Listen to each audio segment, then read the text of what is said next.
Seoul's deadliest mafia king hasn't had an erection in 3 years. Poison destroyed his body, no matter how curvy the woman, how skilled her touch, how desperately he wanted to feel something. Nothing. Dead below the belt. No air, no manhood, no hope. Until Adaiz, a beautiful Nigerian nurse, accidentally brushes his wrist while checking his blood pressure, and his manhood stands at attention, like a soldier recognizing its commander. Violent, immediate, undeniable. For 3 years he was dead. One touch from her and he's alive, aching, and absolutely obsessed. She thinks she just took his vitals. He knows she just woke a beast that only she can satisfy. And his enemies know she's the weakness that will destroy them both. The bullet shattered the champagne glass in Kang Ji-hoon's hand. Crystal exploded across the marble floor of his penthouse as 3 more shots pierced the night. He didn't flinch. The most feared mafia king in Seoul simply watched the red dot of a sniper's laser dance across his chest before it vanished into the darkness beyond his floor-to-ceiling windows. His phone buzzed, a message from an unknown number. "Happy 35th birthday, cousin. This was just a warning. Min Seo, always Min Seo. Ji-hoon's second in command, Sung Min, burst through the door, gun drawn.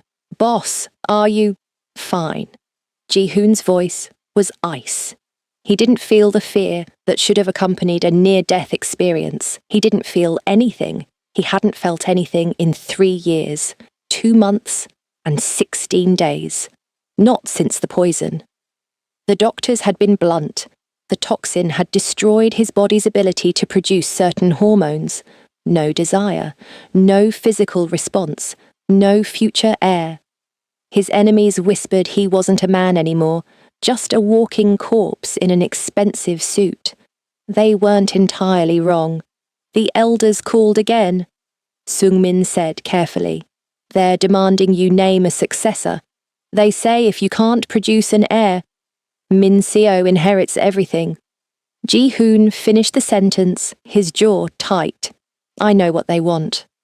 What no one knew was that Ji-hoon had stopped caring about the empire months ago. When you couldn't feel, what was the point of power? But he couldn't let Min Seo win. The same cousin who'd probably orchestrated the poisoning in the first place. Sung-min hesitated. "There's one more thing. Your housekeeper, Mrs. Park, she's in the hospital. Pneumonia. The agency is sending a replacement nurse tomorrow." Ji-hoon waved him off, already turning back to the window. Another person in his space, another face that would blur into the background of his grey existence. He had no idea that tomorrow, everything would change. Across the city, in a cramped apartment in Itaewon, Adeze Okonkwo stared at her phone screen, reading the same message for the 10th time. "Laurent is getting married, thought you should know. Marie, her former best friend. Her ex-fiancé. Of course they'd ended up together. Adeze, Ada to everyone who knew her, set the phone down with hands that didn't shake. She wouldn't give them that power. Not anymore. It had been 8 months since Laurent had texted her 2 hours before their Paris wedding. "I can't marry a woman who puts her career before love. You chose nursing over us." What he'd really meant, "I can't marry a woman who won't give up her dreams to follow mine." So she'd taken her mother's maiden name, Okonkwo, bought a ticket to Seoul, her late mother's birthplace, and started over. No love, no men, no more breaking herself into smaller pieces to fit someone else's vision. Her phone buzzed with a new notification from the nursing agency. High priority assignment, wealthy client, private care, pay W50 million per month. Ada's eyes widened. That was 6 months of her current salary, but the next line made her hesitate. Client name, Kang Ji-hoon. She'd heard that name in whispers at the hospital. Kang Ji-hoon, the Ice King, the man who supposedly controlled half of Seoul's underground from his glass tower in Gangnam. Her finger hovered over the decline button. Then she thought of Laurent's wedding, of starting over, of proving she could stand on her own. She hit accept. The next morning, Ada stood outside the most intimidating building she'd ever seen. All black glass and steel, it pierced the Seoul skyline like a dagger. Security cameras tracked her every movement as she approached. A man in a dark suit, too muscular to be just a driver, met her at the entrance. "Miss Okonkwo, follow me." The elevator ride to the penthouse took 47 seconds. Ada counted each one, using the old nursing trick to calm her racing heart. The doors opened onto a sprawling space that looked more like a museum than a home. Everything was white, black, or grey. No colour, no warmth, no life. "He's in the office," the man, Sung-min, he'd said, gestured down a hallway. "Fair warning, he doesn't like small talk." Ada straightened her navy scrubs and knocked. "Come in." The voice was cold, clipped. She pushed open the door and froze. Kang Ji-hoon sat behind a massive desk, backlit by the Seoul skyline. He was younger than she'd expected, mid-30s, maybe, and devastatingly handsome in a way that felt dangerous.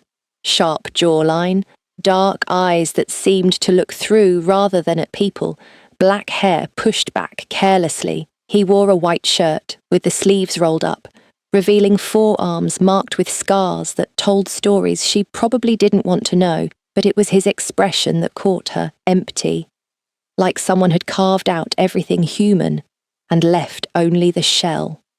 "You're the nurse." Not a question. He didn't even look up from his papers.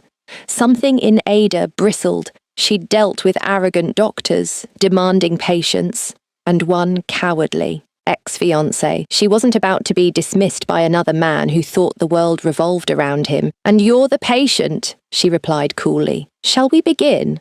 Or would you prefer to continue ignoring me?" His pen stopped moving. Slowly, Ji-hoon raised his eyes to meet hers. The air shifted. For 5 long seconds, they stared at each other.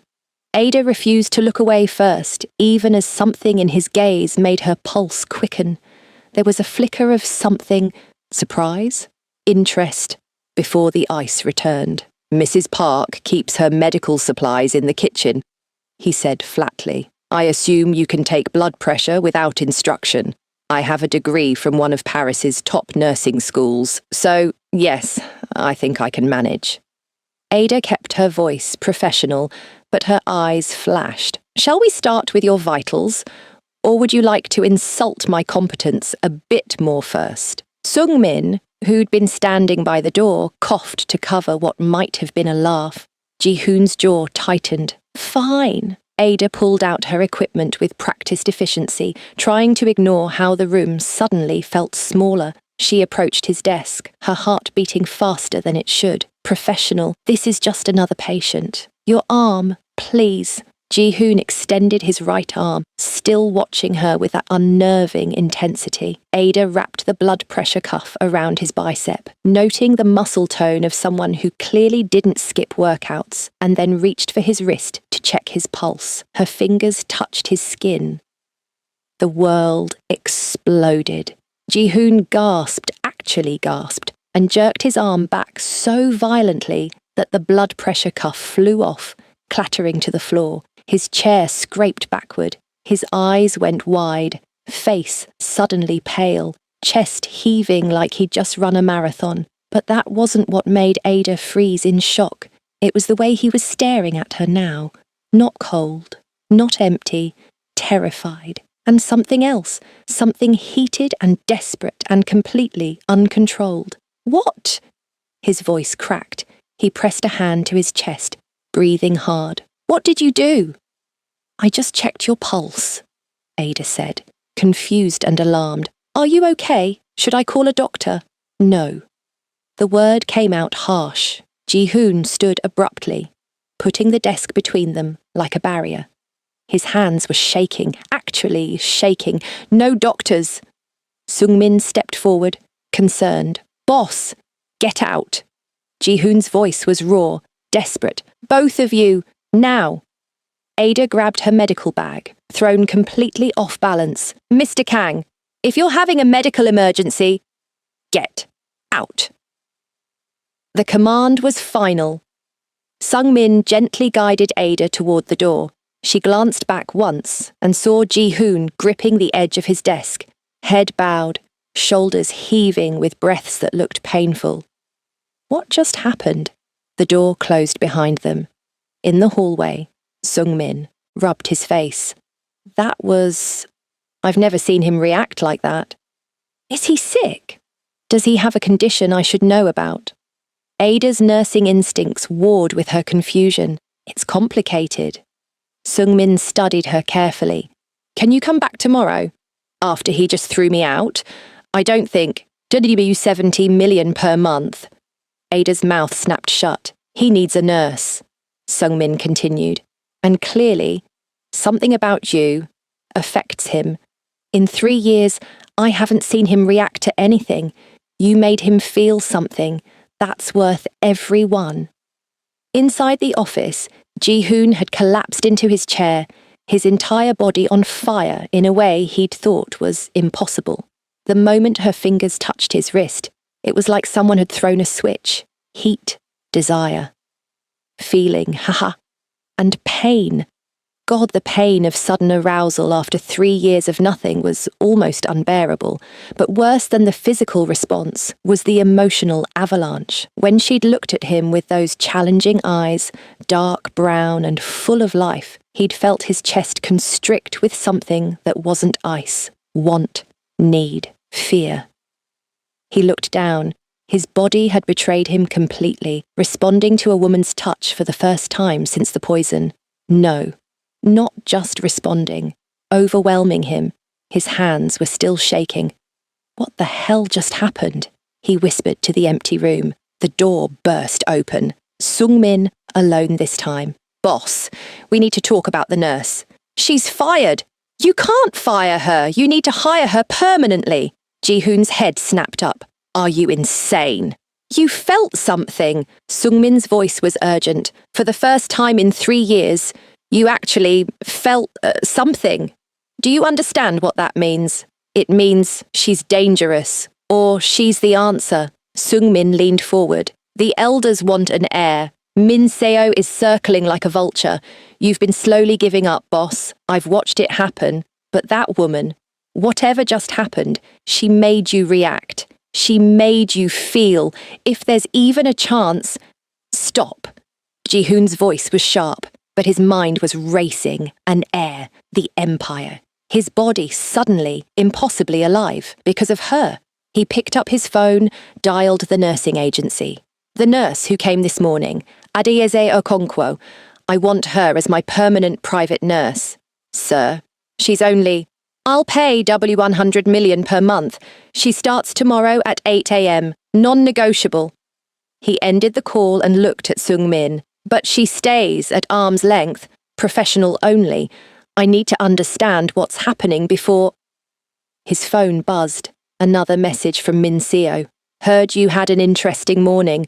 The Ice King finally melted. Pity it won't matter. You have 3 months to produce an heir or the elders vote. Sleep well, cousin. Ji-hoon's jaw clenched. 3 months, and the only woman who'd made him feel anything in 3 years had just walked out of his life. No, not anymore. Ada's phone rang at 6 a.m. Miss Okonkwo, your client has requested you as his permanent nurse, W100 million per month. He wants you there by 8 a.m. today. Ada sat up in bed, her mind spinning. 100 million won.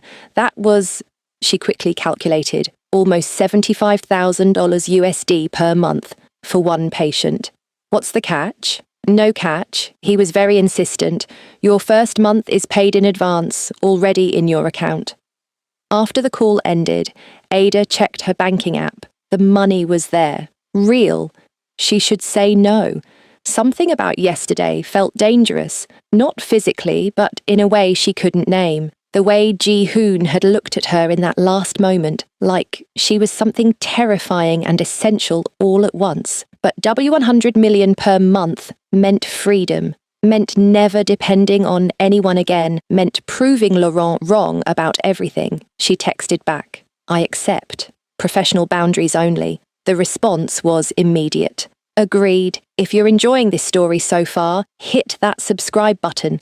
Trust me, you won't want to miss what happens next. For the next 2 weeks, Ada and Ji-hoon engaged in the strangest dance of her life. Every morning at 8 a.m., she arrived at the penthouse. Every morning, Ji-hoon was already awake, dressed impeccably, sitting at his desk or standing by the windows like a statue, and every time she touched him, checking his blood pressure, his pulse, his temperature, the same thing happened. His breath would catch, his jaw would clench, his eyes would go dark with something that made her stomach flip. Then he'd pull away, retreat behind his desk or into another room, leaving her confused and increasingly frustrated. "Your blood pressure is elevated again," she noted on day 5, unwrapping the cuff from his arm. Her fingers brushed his wrist, just a whisper of contact, and she felt him go rigid. "It's fine," he said tersely, already pulling away. "It's 145/95. That's not fine. Are you under stress?" His laugh was bitter. "You could say that." Ada set down her equipment, studying him. In 2 weeks, she'd learned a few things about Kang Ji-hoon. He took his coffee black, no sugar. He worked 18-hour days. He never raised his voice, but when he spoke, people scrambled to obey. He had nightmares. She'd heard him once through the walls, a sound of pain so raw it had made her chest ache, and he was terrified of her touch. "Mr. Kang," she said carefully, "I can't help you if you won't tell me what's wrong. Are you in pain? Do certain touches cause discomfort?" "The opposite." The words slipped out before he could stop them. Ada blinked. "What?" Ji-hoon's eyes met hers, and for one unguarded moment, she saw past the ice, saw longing and confusion and something desperate. "Nothing. Forget I said anything." He stood abruptly. "I have a meeting." But as he walked past her towards the door, Ada's instincts, both as a nurse and as a woman, kicked in. She reached out, placing a hand gently on his arm. "Wait!" The effect was instantaneous. Ji-hoon's entire body went taut. His eyes closed, and he drew in a sharp breath through his teeth. When his eyes opened again, they were burning. "Don't," he whispered hoarsely. "Please don't touch me unless you have to." "Why?" Ada didn't remove her hand. "What happens when I touch you?" "Everything." The word was barely audible. "I feel everything, and I haven't felt anything in 3 years. Do you understand? He stopped, seeming to wage an internal battle. "You're breaking me." Ada's heart stuttered. She pulled her hand back, and Ji-hoon immediately put distance between them, his breathing uneven. "I was poisoned," he said finally, his back to her. 3 years ago. It destroyed my body's hormone production, made me incapable of desire, of physical response. The doctors said it was permanent." He turned, his expression stark. "And then you walked in, and just by touching my wrist, you—" He stopped, jaw working. Understanding crashed over Ada like a wave. "I make you feel again." "Yes." The confession seemed to cost him, and I don't know if that's a gift or a curse. The air between them crackled with tension. Ada's mind raced through medical possibilities, psychosomatic response, pheromones, coincidence, but her body was reacting to something else entirely. The way he was looking at her now, without the ice, with pure, unfiltered hunger and vulnerability. "We should maintain professional boundaries," she said, but her voice wasn't quite steady. Agreed. His voice was equally unsteady. Neither of them moved. The moment was shattered by Sung-min's voice from the hallway. "Boss, the meeting with the Japanese syndicate starts in 10 minutes. Ji-hoon straightened, and just like that, the ice was back. "We'll discuss this later." But as he left, Ada noticed his hands were still shaking.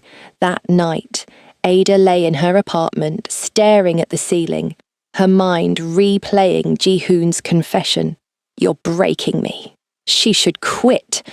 This was clearly more than a professional relationship could handle, but something kept her from reaching for her phone. Maybe it was curiosity. Maybe it was the way his vulnerability had made her chest ache. Maybe it was the challenge in his eyes that reminded her she was stronger than she'd been in Paris. Or maybe it was the fact that when he'd looked at her earlier, she'd felt something she swore she'd never feel again. Desire. Her phone buzzed, a text from an unknown number. "This is Ji-hoon. I'm sorry for what I said today. You're an excellent nurse. I hope you'll stay." She stared at the message, formal, distant, everything the man in the office hadn't been. She typed back, "I'll stay, but we need to discuss what's happening, medically speaking." His response, "Tomorrow, after your rounds." What Ada didn't know was that across the city, in a luxury apartment in Apgujeong, Min Seo was looking at surveillance photos of her entering Ji-hoon's building every morning. "Who is she?" he asked his intelligence officer, Adaeze Okonkwo, Nigerian Korean, nurse, started working for Ji-hoon 2 weeks ago. Min Seo smiled slowly, and my cousin, the Ice King who hasn't looked at a woman in 3 years, suddenly hires a beautiful nurse who visits every single day. Interesting. What do you want me to do? Nothing. Yet. But keep watching. If Ji-hoon has found a weakness, I want to know exactly how to exploit it. On day 16, everything changed. Ada arrived at 8 a.m. as usual, but Sung-min intercepted her at the door, looking grim. He's in bad shape today. What happened? Didn't sleep, refused food, and... Sung-min lowered his voice. He's having some kind of reaction, physical. It's been going on for hours. He's in pain. Ada's nurse instincts kicked in immediately. "Where is he?" "His bedroom, but he said not to..." Ada was already moving down the hallway. She knocked once on the bedroom door. "Mr. Kang, it's Ada. I'm coming in." "Don't..." His voice was strained.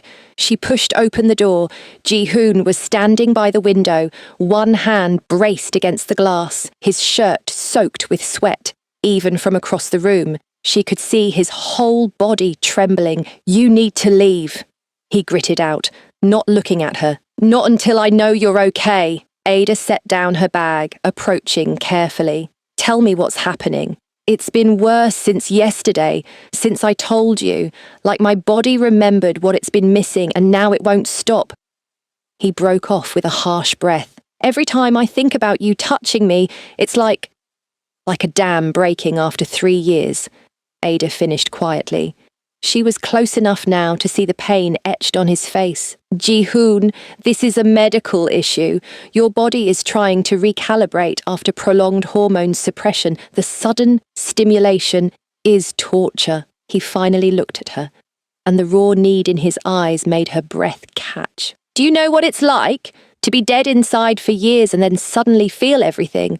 It's not romantic, it's agony." Without thinking, Ada reached out, placing her palm flat against his chest. His heart was racing. Ji-hoon made a sound low in his throat, his eyes closing. "Ada!" "I'm trying to help," she whispered. But her own heart was pounding now. This wasn't professional. This was something else entirely. "Then stop touching me," he said roughly, "because I'm about 5 seconds away from doing something we'll both regret." She should pull away, should step back, should remember every promise she'd made to herself about never letting a man have power over her again. Instead, she asked, "What if we don't regret it?" His eyes snapped open, dark and burning. "What?"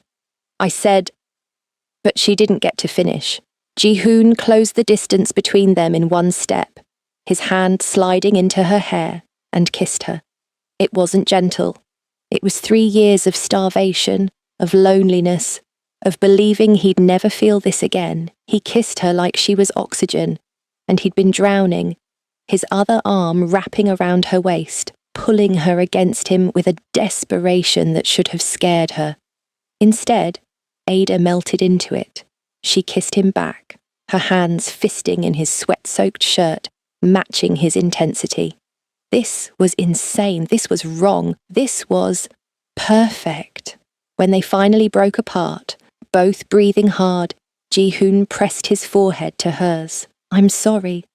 I shouldn't have. If you apologize, I'll leave right now." Ada interrupted, "And I don't want to leave." His arms tightened around her. "I don't want you to either. But Ada, you need to understand what you're getting into. My world is dangerous. My cousin is trying to take everything from me. There are people who'd hurt you just to hurt me, and His voice cracked. "I don't know if I can be what you need. 3 years of not feeling, not wanting, not being able to. I don't even know if I'm still a man in all the ways that matter." Ada pulled back enough to look him in the eyes. "Let me tell you what I see. I see a man who's surviving impossible circumstances, who leads an empire despite being in pain every day, who's terrified of his own feelings, but brave enough to admit them anyway." She touched his face gently. "That's more of a man than the one who left me at the altar, because I wouldn't make myself smaller for him." "Someone left you?" Ji-hoon's expression darkened. "Who?" "Someone who doesn't matter anymore." Ada smiled slightly, "And, for the record, whatever happens between us, if anything happens, we figure it out together. No expectations, no pressure, just honesty." Ji-hoon searched her face, then slowly lowered his lips to hers again. This kiss was different, softer, exploring. When his hands started to shake, she covered them with her own. "I've got you," she murmured against his mouth. "That's supposed to be my line. Then we'll take turns. If you're not subscribed yet, what are you waiting for? Hit that button because this story is about to get wild." For the next week, they existed in a strange bubble. Ada came every morning, ostensibly for medical checks. But the touches lingered. The conversations deepened. They learned each other slowly. Her love of old Nollywood movies, his secret, appreciation for jazz, the way they both felt like outsiders in Seoul. "Tell me about Paris," Ji-hoon said one evening. They were sitting on his balcony, the city sparkling below them. He'd asked her to stay for dinner, and somehow midnight had arrived. Ada was quiet for a moment. I was young, 23.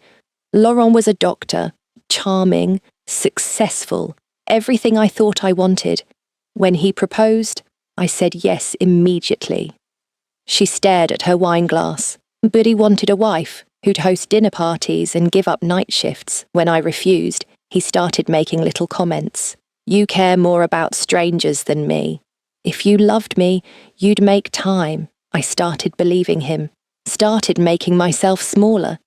Ji-hoon's hand found hers, and then he texted me 2 hours before our wedding. "I can't marry someone who won't put me first." Just like that, 3 years, gone in a text message. She laughed bitterly. The worst part, I felt relieved. That's when I knew I'd lost myself trying to be what he wanted. "He was a fool," Ji-hoon said quietly. "Any man who asks you to be less than you are doesn't deserve you." Ada looked at him, at this dangerous, powerful man who somehow made her feel seen in a way Laurent never had. "What about you? Has there ever been someone?" Ji-hoon's expression shuttered slightly. "Before the poison, there were women, but nothing real. In my world, relationships are transactions, alliances. Then after," he stopped. "After, there was nothing. I convinced myself I didn't care, but I think I was just afraid of feeling broken." "You're not broken," Ada said firmly. "No?" He gave her a wry smile. "My body didn't work for 3 years, Ada. My own men questioned whether I was still fit to lead. The elders are waiting for me to fail. Min Seo is probably planning my funeral as we speak, and the only reason I can feel anything at all is because of some mysterious connection to a woman I met 3 weeks ago. That's not broken. That's surviving." Ada shifted closer. "Broken would be giving up. You didn't." Ji-hoon looked at her for a long moment, then pulled her into his arms. She went willingly, resting her head against his chest. listening to his heartbeat. "I want to tell you something," he murmured into her hair. "But I'm afraid it's too soon. Too much. Tell me anyway. Since the day you walked into my office, I haven't felt cold. Not once. You didn't just wake up my body, Ada. You woke up everything." He pulled back to look at her, and it terrifies me because I don't know how to protect you from my world. But I also can't imagine letting you go. Ada's breath caught. This was too fast, too intense. Everything she'd sworn she wouldn't do again. But when Ji-hoon kissed her, slow and deep and reverent, she stopped thinking about what she should do and just felt. They didn't sleep together that night. Ada had been clear. She needed time to be sure this was real, not just his body's response to being able to feel again. Ji-hoon had agreed without hesitation, content just to hold her on the couch as she dozed against his shoulder. At 3 a.m, his phone buzzed with a message that made his blood run cold. "Cute nurse. Be a shame if something happened to her. Tick-tock, cousin. 3 months is almost up. MS." Attached was a photo of Ada entering his building that morning. Ji-hoon's arms tightened around her sleeping form. Min Seo knew, and if Min Seo knew, Ada was in danger. He should send her away, for her own safety.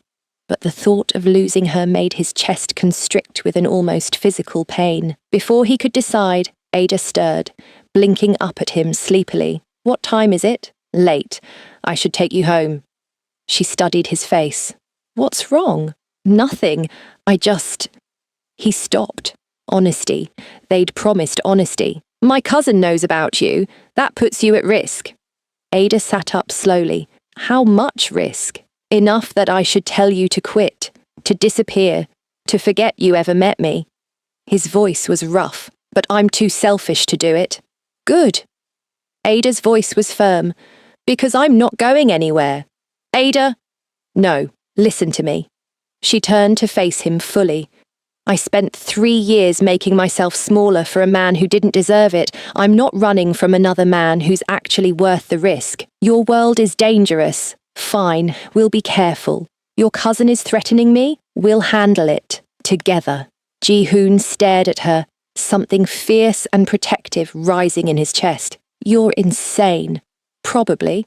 She smiled. "But so are you for falling for your nurse. I haven't—" He stopped at her raised eyebrow. "Fine. Yes, I'm falling for you. Happy? Getting there." She kissed him softly. "Now, take me home before I do something we both want, but I'm not quite ready for."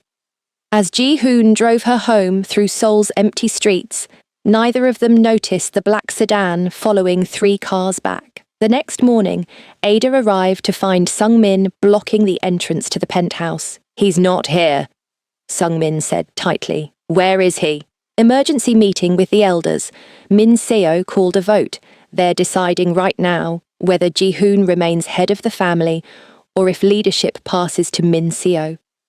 Ada's stomach dropped. "What? Why now?" "Because Min Seo knows Ji-hoon is distracted, vulnerable, and in our world, that's enough." Sung-min's expression was grim. "If they vote against him, it's not just about losing power. There are people who'd rather see Ji-hoon dead than diminished. I need to see him." "You can't. The meeting is at the family compound. No outsiders." Ada's mind raced. "Then tell me where it is." "Miss Okonkwo—" "He's there fighting for his life, and I'm the reason he's vulnerable. Tell me where he is." Sung-min studied her for a long moment, then sighed.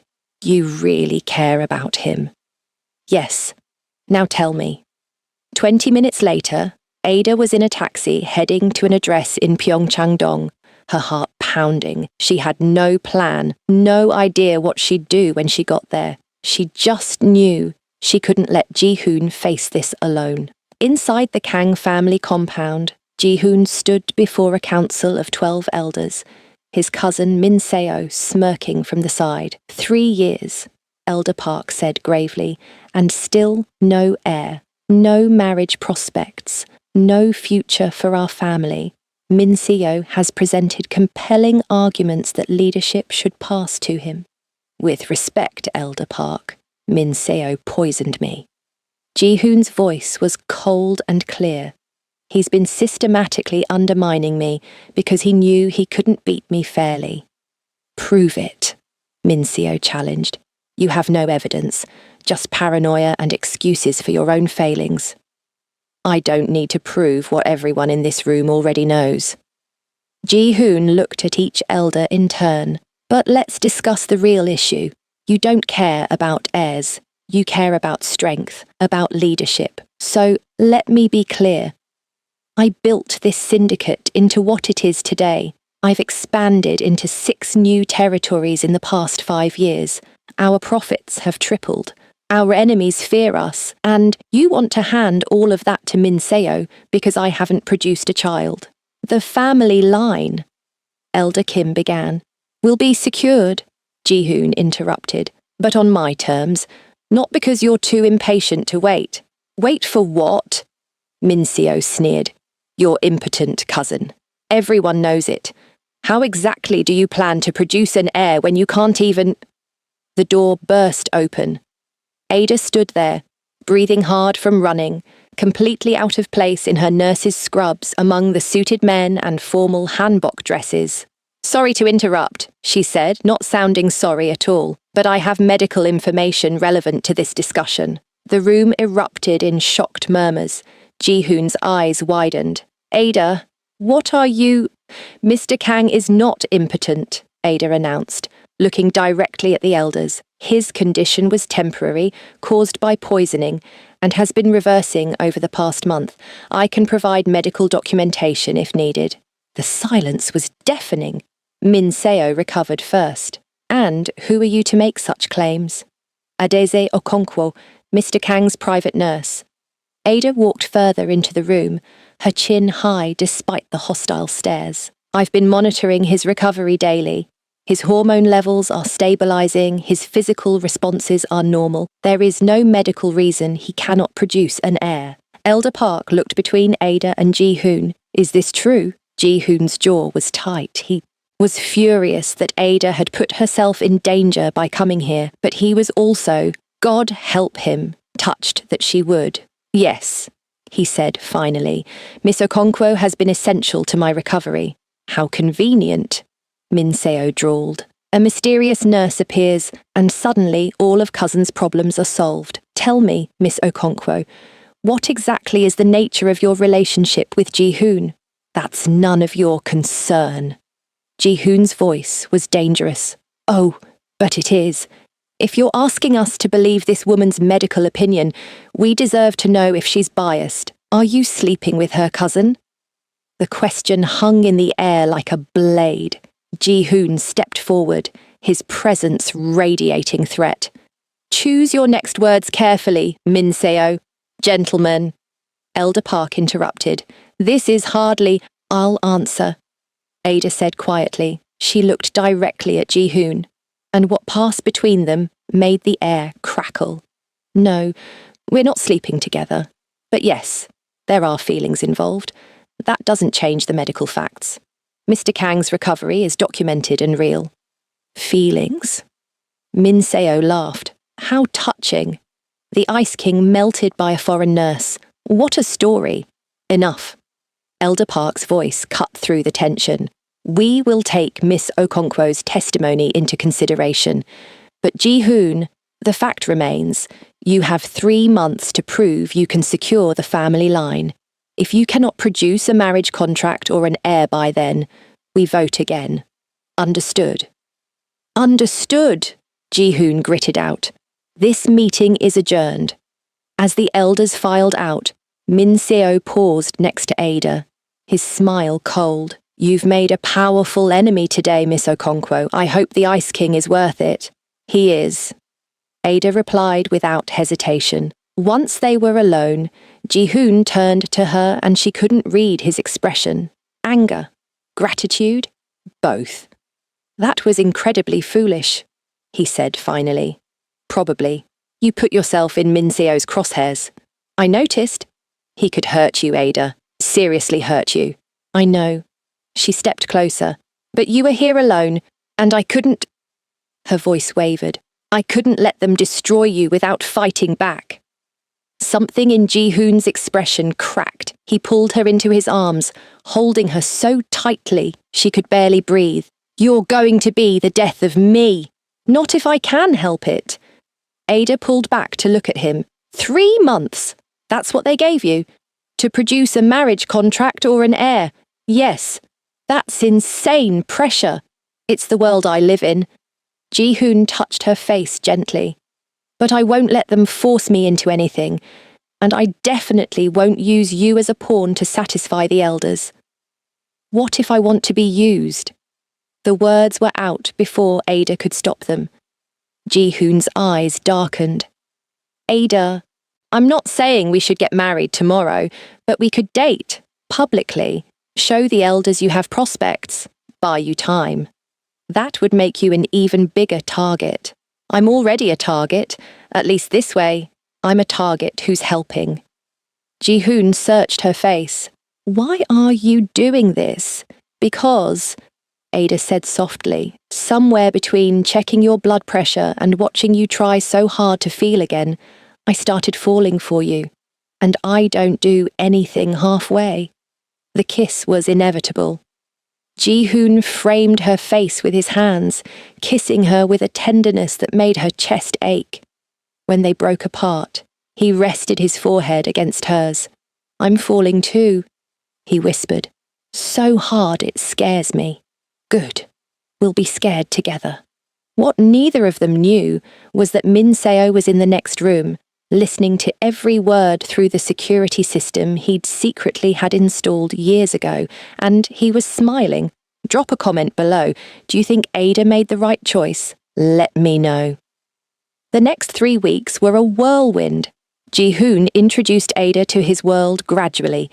Dinners at exclusive restaurants where everyone whispered about the Ice King's mysterious companion. Gallery openings where she wore dresses he'd had custom made, because if you're going to be seen with me, you should look like the queen you are. Charity galas where business partners eyed her speculatively, trying to calculate her importance. Ada handled it all with a grace that stunned Ji-hoon. She was charming but not simpering, confident but not arrogant. She asked intelligent questions about his business, the legal parts at least, and made the wives of his associates actually like her, which was a feat in itself. You're a natural, Sung-min observed one night after a particularly successful dinner with Japanese investors. I'm terrified, Ada admitted, but I won't let him see it. He knows. He just appreciates that you're trying. What Ada didn't tell anyone was that she was also receiving messages, anonymous at first, then increasingly direct. He'll get you killed. You're nothing but a distraction. Leave while you still can. She deleted them without responding, but they were piling up, getting more frequent, more threatening. On the 24th day of their public relationship, everything fell apart. Ada arrived at the penthouse to find it in chaos. Sung-min was on 3 phones at once. Other men in suits rushed around with grim expressions, and Ji-hoon stood by the windows, staring out at Seoul with his hands clenched into fists. What happened? Ada asked. Ji-hoon didn't turn. Someone leaked false information to our Japanese partners, made it look like I was planning to betray them. They've pulled out of a $50 billion deal and a threatening war. Who would do that? Min Seo. Had to be. Ji-hoon's voice was cold fury. He's trying to prove I'm unfit to lead by sabotaging my business. Ada approached slowly. What do you need? Time to fix this, which I don't have.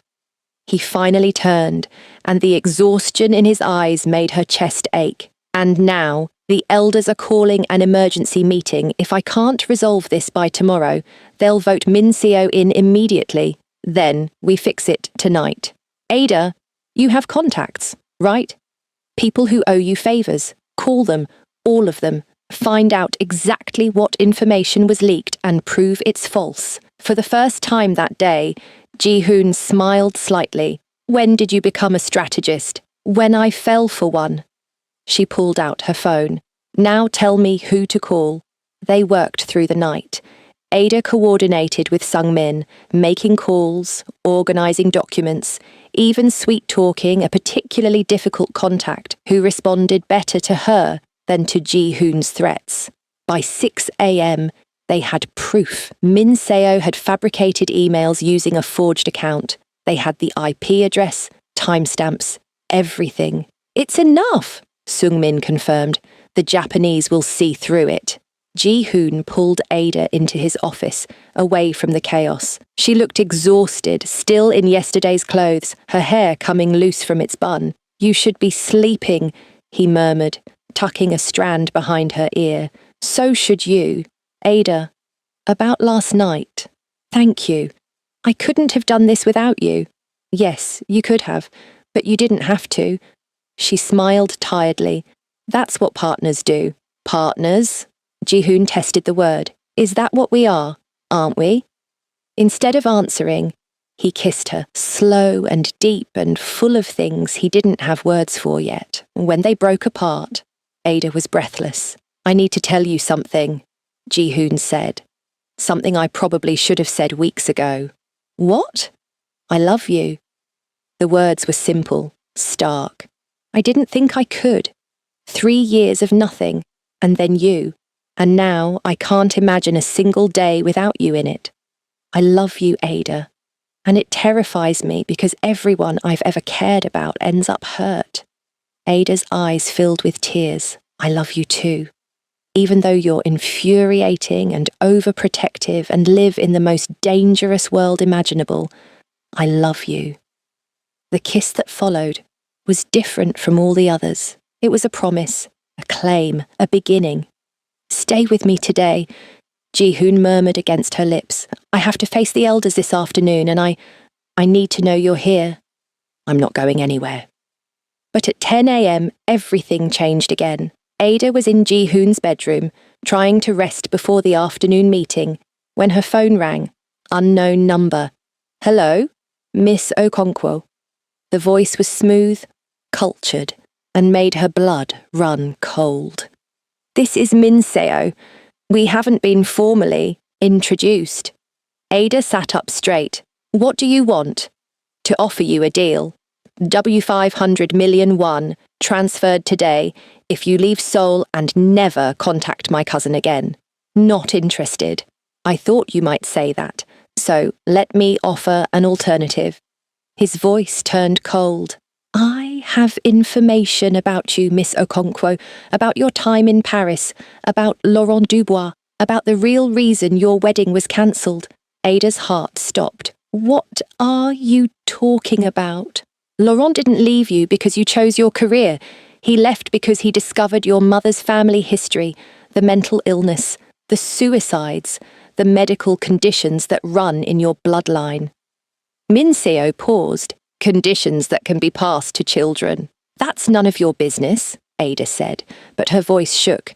It becomes my business when you're trying to produce an heir for my family. Did you tell Ji-hoon? Does he know that any child you have together could inherit your mother's schizophrenia, her bipolar disorder, or did you conveniently forget to mention that? Ada couldn't breathe. Her mother had suffered from severe mental illness, eventually taking her own life when Ada was 16. Ada had been tested. She didn't carry the genetic markers, but the fear had haunted her relationship with Laurent. When he'd found out about her mother's history, he'd suddenly decided Ada wasn't suitable for marriage. She'd never told Ji-hoon. There hadn't been time. They'd been so focused on his recovery, on the elders' demands, on just surviving day to day. I'll give you 24 hours, Min Seo continued.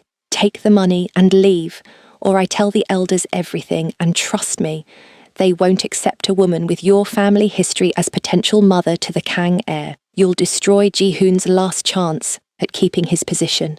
The call ended. Ada sat frozen, the phone slipping from her hand. She should tell Ji-hoon immediately, should explain everything, but the afternoon meeting was in 3 hours, and he was already stressed to his breaking point. If she added this now, if the elders found out, she made a decision she'd regret for the rest of her life. At 2 p.m, Ada left the penthouse while Ji-hoon was in the shower preparing for the meeting. She left a note on his desk. Something urgent came up. I'll explain everything tonight. I love you. A. Then she went to meet Min Seo. Ji-hoon found the note at 2:15 p.m, just as his car was pulling up to take him to the family compound. Something about it felt wrong. Ada wouldn't leave today of all days unless his phone buzzed. A message from an unknown number with an attached photo. Ada, getting into a black car. With Min Seo, the caption, "Looks like your girlfriend chose the winning side. How much did she cost you, cousin?" Ji-hoon's world tilted. No, she wouldn't. She couldn't. But the evidence was right there, and Min Seo's next message drove the knife deeper. W500 million! That's what I paid her to disappear. Turns out everyone has a price, even your precious nurse. The meeting was a disaster. Ji-hoon could barely focus. His proof about the leaked emails was solid, and the Japanese partners agreed to reinstate the deal. But when Elder Park asked, "And what about your personal situation?" the air question, Ji-hoon had no answer. "The woman you brought before us," Elder Kim said. "Miss Okonkwo, where is she today?" Ji-hoon's voice was hollow. "She's no longer part of the picture." The elders exchanged glances. "Then we vote," Elder Park announced, all in favour of transferring leadership to Min Seo. "Wait!" Ji-hoon stood, his mind racing. He couldn't let Min Seo win. Not like this. "I need 3 more months." "You've had 3 years. 3 months," Ji-hoon repeated, his voice carrying the full weight of his authority. "Give me 3 months to secure a marriage contract and prove my capability to lead. If I fail, I'll step down willingly. No contest." The elders deliberated. Finally, Elder Park nodded. 3 months. But this is your final extension, Ji-hoon. Don't waste it. As Ji-hoon left the compound, Sung Min caught up with him. "Boss, I traced Miss Okonkwo's phone. She's at the East Harbour, warehouse district." Ji-hoon's expression was stone. "Get the car." Ada stood in the empty warehouse, Min Seo circling her like a predator. "Smart girl," he said. I came to tell you to go to hell," Ada replied. "I'm not taking your money, and I'm not leaving Ji-hoon." "Really?" Min Seo smiled. "Even knowing what I'll tell the elders about your family history, about the genetic risks?" "Tell them whatever you want. I'll tell Ji-hoon myself." "How noble. But there's one thing you haven't considered." Min Seo pulled out his phone. "I have more than just information about your mother." He showed her a video. Laurent, her ex-fiancé, sitting in what looked like an expensive Paris apartment. "Laurent and I have been in contact for months," Min Seo explained. "He was very helpful in providing details about you, including this." He played the video. Laurent's voice. "Ada was obsessed with me. When I ended things, she became unstable, sent me hundreds of messages, showed up at my workplace. I had to get a restraining order. She's not mentally well, just like her mother." Ada's blood ran cold. "That's a lie. He's lying." "Is he?" "Because I have the evidence he provided. Fake messages, but very convincing. Witness statements from people I've paid. A complete narrative of you as an unstable woman who seduced my cousin as revenge against your ex." Min Seo's smile was vicious. "By the time I'm done, no one will believe anything you say. The elders will think you're crazy. Ji-hoon will think you manipulated him. You'll be destroyed. Why are you doing this?" Ada's voice broke. "I never did anything to you. You made my cousin weak, distracted, human." Min Seo's expression hardened. "I need him out of the way, and you're the perfect tool to accomplish that." The warehouse door burst open. Ji-hoon stood there, backlit by the setting sun, Sung-min and 4 other men behind him. His face was a mask of cold fury. "Get away from her," he said quietly. The tone that made men beg for mercy. Min Seo laughed. "Ah, cousin, come to rescue the woman who sold you out for $500 million. Is that what you told him?" Ada looked at Ji-hoon, desperate. "I didn't take any money. I came here to confront him about your family's mental illness." Min Seo interrupted smoothly. "The genetic disorders you've been hiding from Ji-hoon. The fact that any child you have together could be severely compromised." Ji-hoon's expression didn't change, but Ada saw the flicker of something in his eyes. Hurt.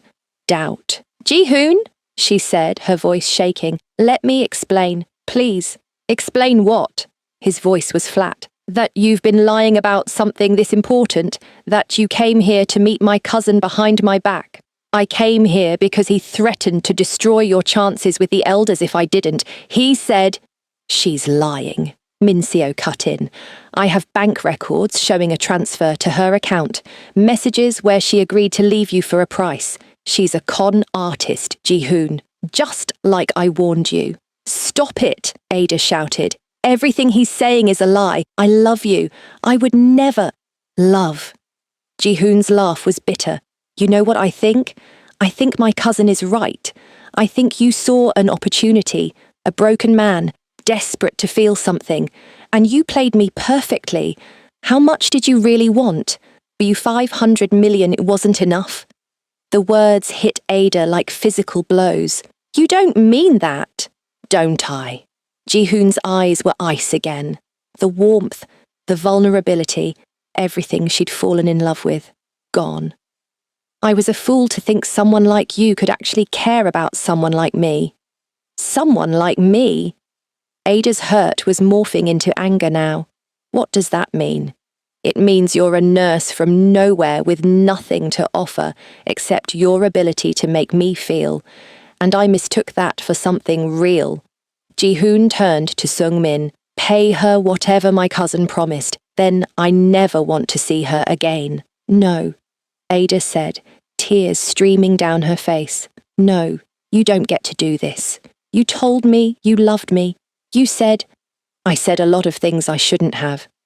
Ji-hoon's voice was final. "Sung-min, get her out of here." "Boss!" Even Sung-min looked uncomfortable. "Now." As Sung-min gently guided Ada toward a car, she looked back at Ji-hoon one last time. He stood rigid, not watching her leave, his hands clenched at his sides. "I love you," she called out. "Even if you don't believe me, I love you, Ji-hoon." He didn't respond. Once they were gone, Min Seo clapped slowly. "Well done, cousin. I didn't think you had it in you to be that cruel."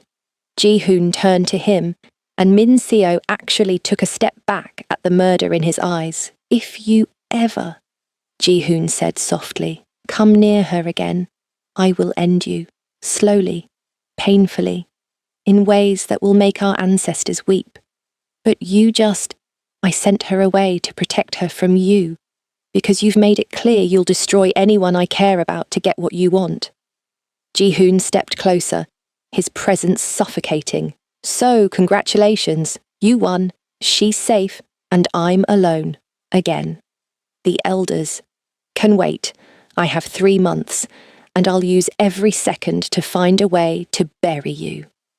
Ji-hoon walked out, leaving Min Seo standing in the warehouse, his victory suddenly tasting like ash, because he'd just realized something. Ji-hoon hadn't sent Ada away because he didn't believe her. He'd sent her away because he did, and a man with nothing left to lose was the most dangerous kind of enemy. Like and comment if you're still with me. Trust me, you'll want to see how this ends.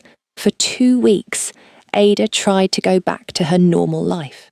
She picked up shifts at a regular hospital, avoided the expensive parts of Seoul where she might run into Ji-hoon's world, deleted his contact information from her phone even though she'd memorized the number anyway. But every night, she cried herself to sleep, replaying that moment in the warehouse, the way Ji-hoon had looked at her, or rather, hadn't looked at her, like she was nothing. Her apartment felt suffocating. So did Seoul. Maybe it was time to leave Korea entirely, start over somewhere else. Again, she was researching flights to London when her door buzzed. She wasn't expecting anyone. Through the peephole, she saw Sung-min. Her first instinct was to pretend she wasn't home. But Sung-min called through the door. "Miss Okonkwo, please, I need 5 minutes. It's about the boss." Against her better judgment, Ada opened the door. "If he sent you to pay me off, he doesn't know I'm here." Sung-min looked exhausted, and he'd probably fire me if he found out, but I can't watch him destroy himself anymore. "What are you talking about?" "He's gotten worse. After he sent you away, he's working 20-hour days, barely eating, making increasingly reckless decisions. Yesterday, he walked into a meeting with a rival gang alone, no backup, like he was daring them to kill him." Ada's chest tightened. "That's not my problem anymore." "Isn't it?" Sung-min's expression was imploring. "Miss Okonkwo, Ada, I've worked for Ji-hoon for 7 years. I've seen him cold, ruthless, feared by everyone, but these past weeks with you, I saw him happy, human. And that moment in the warehouse, he didn't send you away because he believed Min Seo's lies. He said, I know what he said, but I also know my boss. He sent you away because Min Seo was threatening to destroy you, to fabricate evidence of mental illness, instability, things that would ruin your career and your life. Ji-hoon was trying to protect you the only way he knew how." Ada sank onto her couch. "By breaking my heart, by breaking his own first." Sung-min sat across from her. "He thinks if he pushes you away, Min Seo will leave you alone, but it's killing him. And the worst part? It's not even working." "What do you mean?" Sung-min pulled out his phone, showing her a document. "Min Seo is still spreading rumours about you, telling the elders you're mentally unstable, that you manipulated Ji-hoon. He's making sure your name is mud in our world." Ada's hands clenched. "So Ji-hoon sacrificed our relationship for nothing?" "Essentially, yes." They sat in silence for a moment. Then Ada asked the question that had been tearing her apart. Does he ask about me?" Sung-min's expression softened. "Every day. He pretends he doesn't. But I catch him staring at his phone. Once I saw him start to text you, then delete it. He's miserable, Ada. Just too proud and too scared to admit he made a mistake. Then he can stay miserable," Ada said. But there were tears in her eyes. "I'm not chasing after a man who threw me away to satisfy his martyr complex." "Fair enough." Sung-min stood. "But for what it's worth, he really does love you. He's just an idiot about showing it." After Sung-min left, Ada sat alone in her apartment, her mind spinning. Part of her wanted to storm into Ji-hoon's penthouse and shake some sense into him. Part of her wanted to get on the next flight out of Korea and never look back. But a larger part, the part that had fallen for a broken man, who taught her what real love could look like, wanted to fight. Not for Ji-hoon, for herself. Because Min Seo had tried to destroy her reputation, her career, her future, and she wasn't going to let him win. She picked up her phone and made a call. "Laurent? It's Ada. We need to talk." In his Paris apartment, Laurent Dubois nearly dropped his wineglass. "Ada, I thought that you'd successfully helped a Korean gangster ruin my life." "Yes, well, that's what we need to discuss." Ada's voice was steel. "You're going to make a new video for me, one telling the truth about what really happened between us, and you're going to send it to me within 24 hours. "Why would I do that?" "Because if you don't, I'll contact every hospital in Paris and tell them about the medical malpractice incident you covered up 3 years ago, the one where a patient died because you were drunk on duty." Silence. "How do you—" "I've always known, Laurent. I just chose not to use it because I'm not cruel. But you came after me. You helped someone try to destroy me. So now—" Ada's voice was calm, deadly. Now I'm done being nice. 24 hours. Or your career ends. She hung up before he could respond. Step 1, complete. Step 2, confront Minseo. But for step 2, she'd need help. And she knew exactly who to ask. Ji-hoon was in a meeting with the Japanese investors when his phone buzzed with a message from an unknown number. The warehouse. Midnight. Come alone if you want the truth about Ada. A friend. He should ignore it. Probably a trap.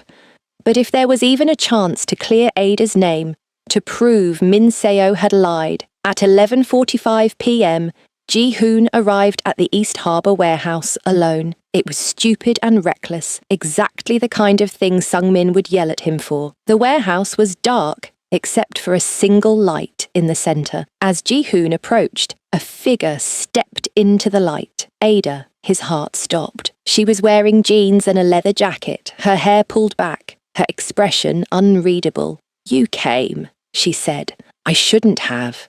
His voice came out rougher than he intended.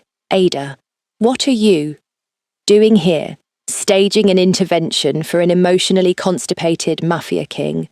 She smiled, but it didn't reach her eyes. Seems like someone needs to. If this is about what happened, oh, it's definitely about what happened.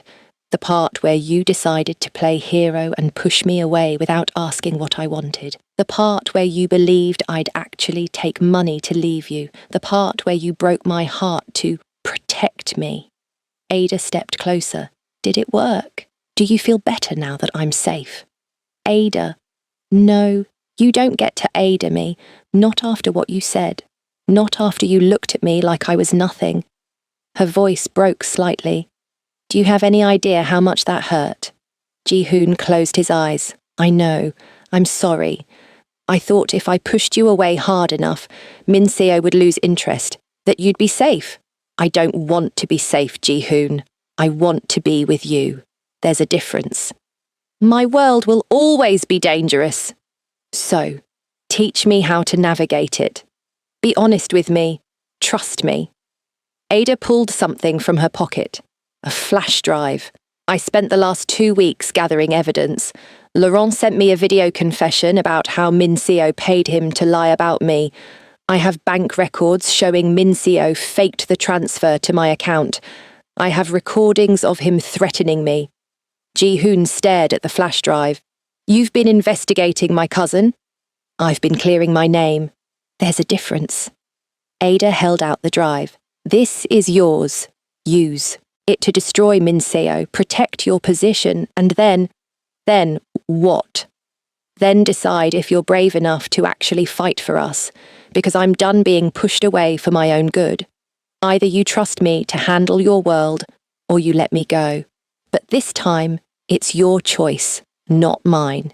Ji-hoon took the flash drive, but his eyes never left her face. I don't deserve you. Probably not, but you love me anyway. And I love you, and that has to count for something. It counts for everything! Ji-hoon closed the distance between them, framing her face with his hands. I'm sorry for all of it. I was trying to protect you, but I was really just scared, Ada finished.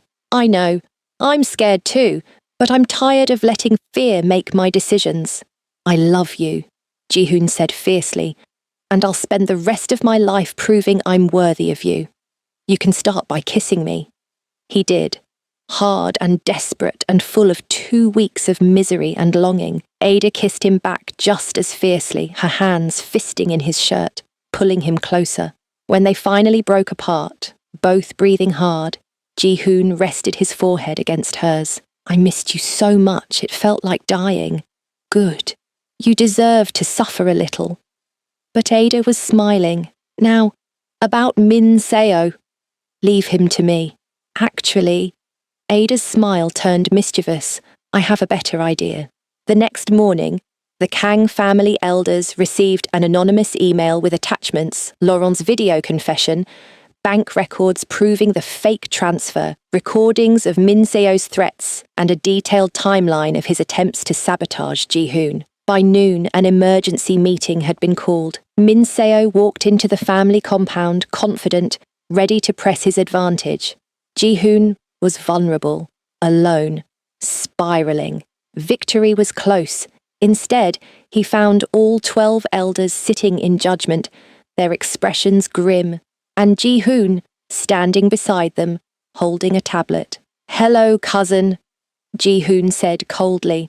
"We need to talk about your recent activities." For the next hour, the elders reviewed the evidence.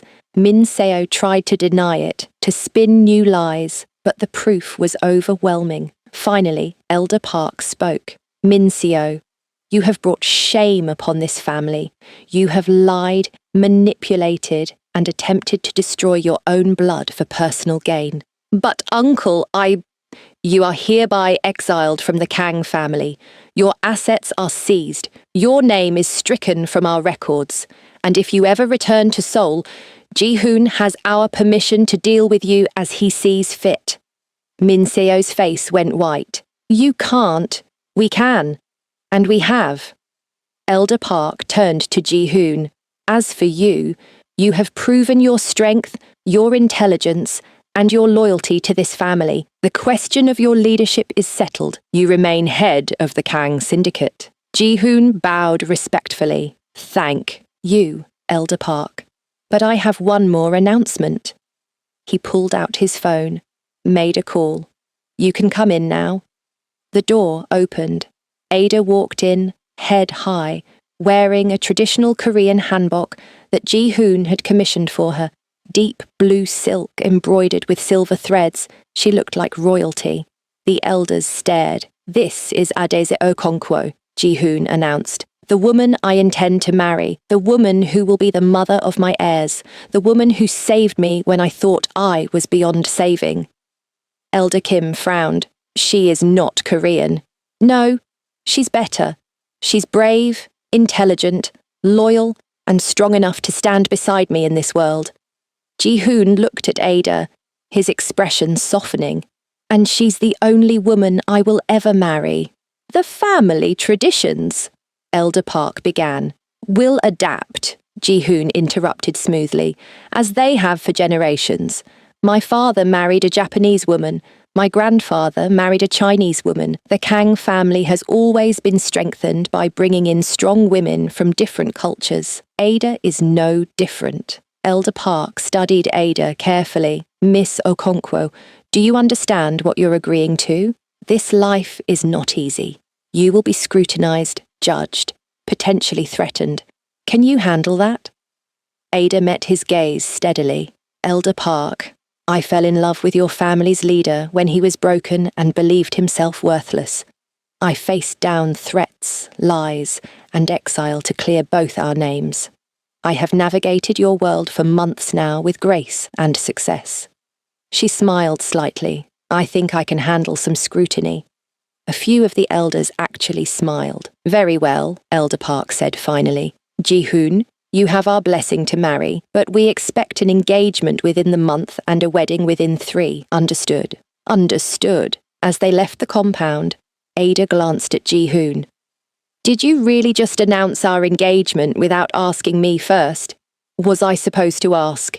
Ji-hoon looked genuinely confused. Ada laughed. "Yes, you idiot. That's how it traditionally works." "Oh." Ji-hoon pulled the car over suddenly, turning to face her. "Adeze Okonkwo, will you marry me? Will you be my partner, my equal, my reason for being? Will you let me spend every day for the rest of my life proving I'm worthy of you?" "That depends," Ada said, trying not to smile. "Where's my ring?"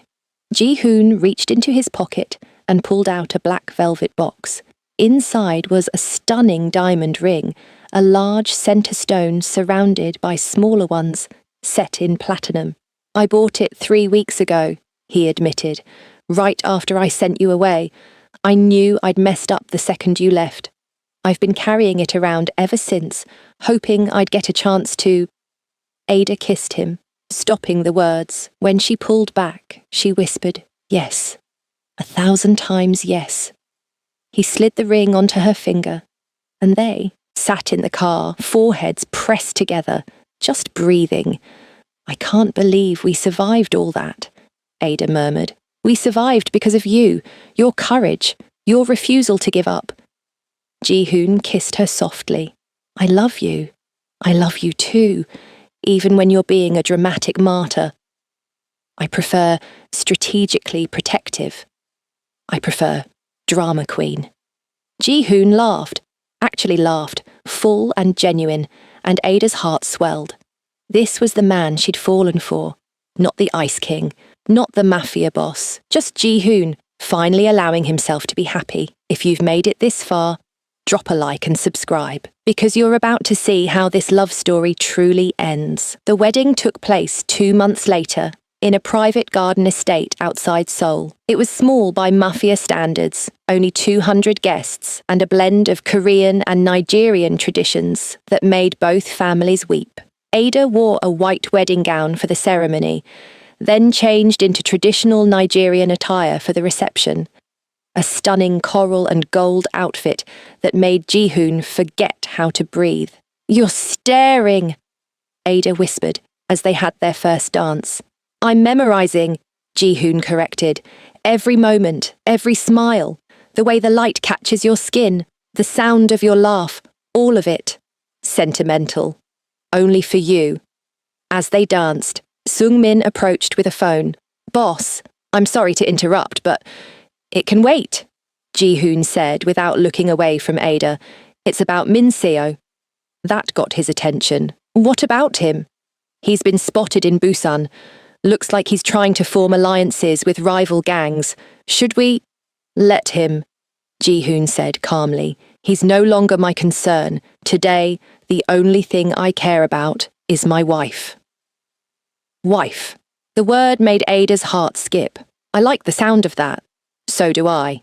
Ji-hoon pulled her closer. Mrs. Kang, I'm keeping Okonkwo as part of my name, Ada warned. I'd expect nothing less. Adaze Okonkwo Kang. Perfect.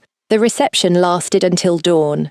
Ada's relatives from Nigeria, aunts, uncles, cousins she'd reconnected with after her mother's death, danced with Ji-hoon's stern-faced lieutenants.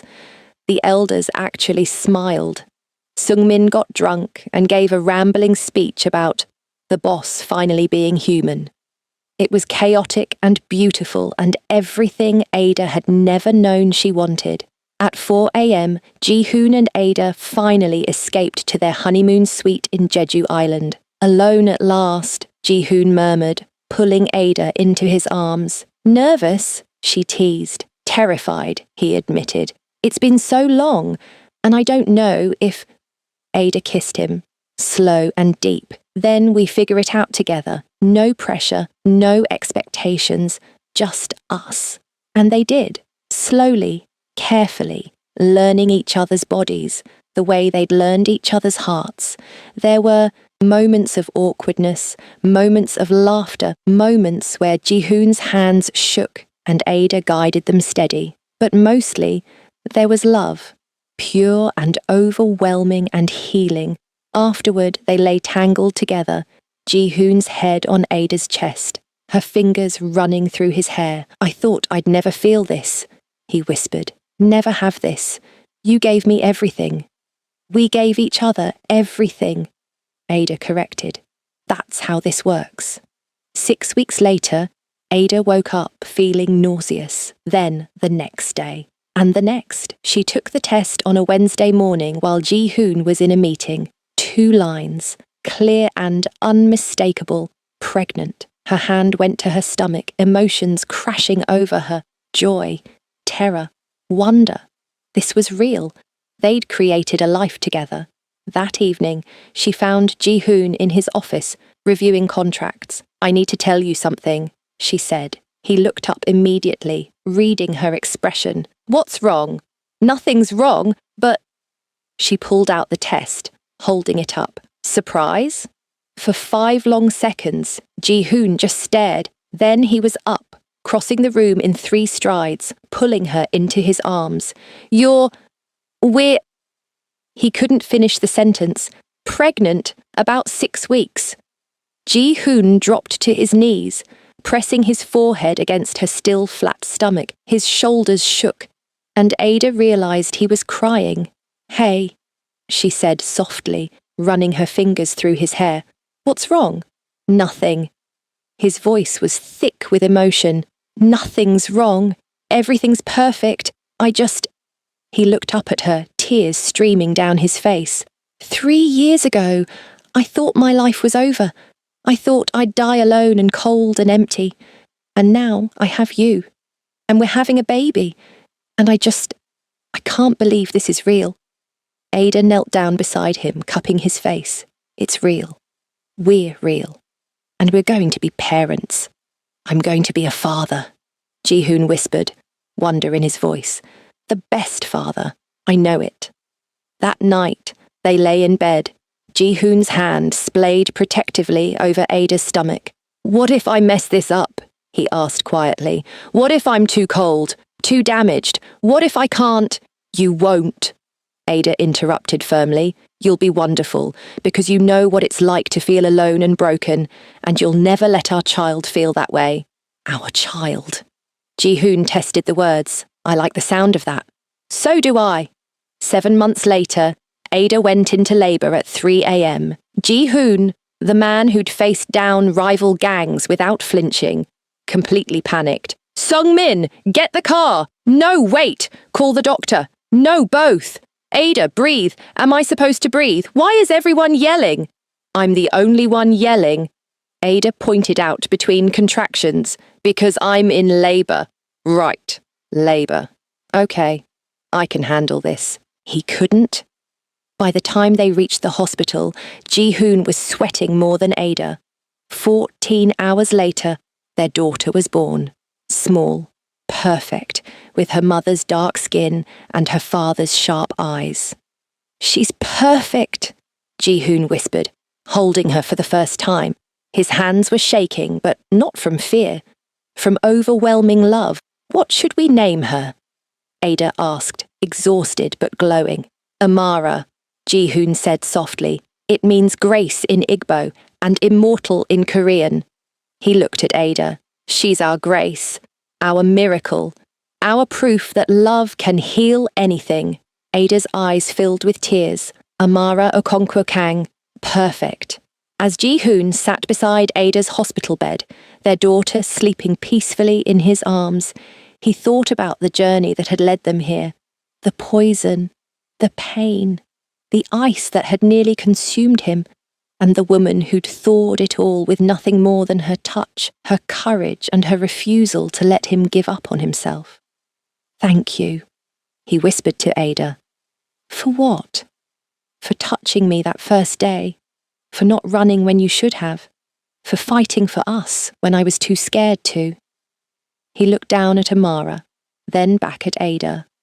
For giving me a reason to feel again. Ada reached for his free hand, squeezing it. You would have found your way back eventually. Maybe, but it wouldn't have been as beautiful without you. 1 year later, Ji-hoon stood on the balcony of their new home, not the penthouse in Gangnam, but a house with a garden where Amara could play safely, watching the sunset over Seoul. Behind him, he heard Ada's laugh as she chased their daughter around the living room. Amara was walking now, babbling in a mix of Korean and English, her smile capable of making the most hardened of his lieutenants melt. Sung-min had told him last week, Boss, you've gone soft. Ji-hoon had just smiled. Good. Because he had gone soft, in all the ways that mattered. He still ran the syndicate with efficiency and intelligence. He was still respected, still feared when necessary, but now he left work at 6 p.m. to have dinner with his family. He changed diapers. He sang lullabies in the middle of the night. He lived. What are you thinking about? Ada asked, sliding her arms around his waist from behind. How far we've come. How close I came to losing all of this. He turned in her arms. How grateful I am that you walked into my office that day. Best decision I ever made. Ada smiled up at him. Well, second best. What was the first? Choosing to stay, even when you tried to push me away, even when it was terrifying. I chose to stay and fight for us. Ji-hoon kissed her, soft and lingering. I love you, Adeze Okonkwo-kang. More than I thought it was possible to love anyone. I love you too, Ji-hoon. my Ice King who learned to burn. From inside, Amara called out, "Appa! Mama!" They both smiled, heading back inside to their daughter, to the life they'd built together, to the love that had healed them both. And in that moment, with his wife's hand in his and his daughter's laughter filling the air, Kang Ji-hoon, the man who'd once believed he was incapable of feeling, felt everything. Joy, peace, gratitude, love, everything. The end. Thank you so much for watching this journey of love, redemption, and healing. If this story touched your heart, please hit that like button, subscribe for more amazing stories, and drop a comment telling me what you thought. Which part made you cry? Which part made you angry? I want to hear it all. Share this video with someone who believes in second chances and the power of love. Until next time, remember, you're never too broken to be loved, and it's never too late to feel again.